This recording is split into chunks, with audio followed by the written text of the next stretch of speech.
Hello friends, આજે આપણે એકદમ નવી જ રીતે મગનું શાક બનાવીશું, જેના માટે અડધો કપ મગને 2 કલાક પહેલાં પાણીમાં પલાળી દીધા હતા. હવે આ પલાળેલા મગને મિક્સરમાં લઈ લઈએ.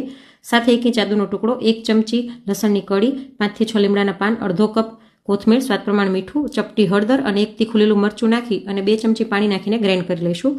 આ પેસ્ટમાંથી 1 મોટી ચમચી પેસ્ટને અલગ કાઢી બાકીની પેસ્ટને આવી રીતના ફેંટી લઈશું. બંનેમાં કલર દેખાઈ રહ્યો છે અલગ. હવે 3 ચમચી જેટલું તેલ લઈ તેમાં અડધી ચમચી જીરું, 1 સૂકું મરચું, 5 ચમચી હિંગ અને 1 ચમચી લસણની કટકી નાખીને આને સાંતળી લઈશું. સાથે અડધા કપ જેટલી ઝીણી સુધારેલી ડુંગળી નાખી તેને પણ થોડીક વાર માટે સાંતળી લઈશું. સાથે સ્વાદ પ્રમાણે મીઠું નાખી દઈએ અને 1 ચમચી પેસ્ટ જે અલગ કાઢી હતી તેને પણ નાખી અને થોડીક વાર માટે સાંતળી લઈશું. સાથે જ અડધી વાટકી જેટલા ઝીણા સુધારેલા ટમેટા નાખી બરાબર મિક્સ કરી 1 ચમચી લાલ મરચું, 1 ચમચી ધાણા જીરું અને અડધી ચમચી હળદર નાખી બરાબર મિક્સ કરીને અડધો કપ જેટલું પાણી નાખી દઈશું. હવે ગેસની ફ્લેમ સ્લો કરી ઉપર છીબુર રાખી તેમાં તેલ લગાડી લઈશું અને તેના ઉપર નાની નાની વડી મૂકી અને ઢાંકીને 7 થી 8 મિનિટ થવા દઈશે.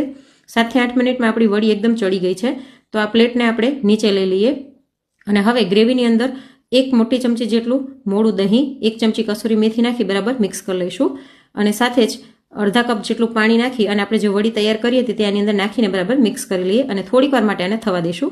તેલ છૂટું પડીને દેખાવા લાગ્યું છે. ઉપરથી થોડી કોથમીર નાખીને ગાર્નિશ કરી લઈએ. આની ડિટેલ રેસીપી મારી યુટ્યુબ ચેનલ પર આપેલી છે, તો તમે પણ એક વખત આ નવી રીતે મગનું શાક જરૂરથી ટ્રાય કરજો.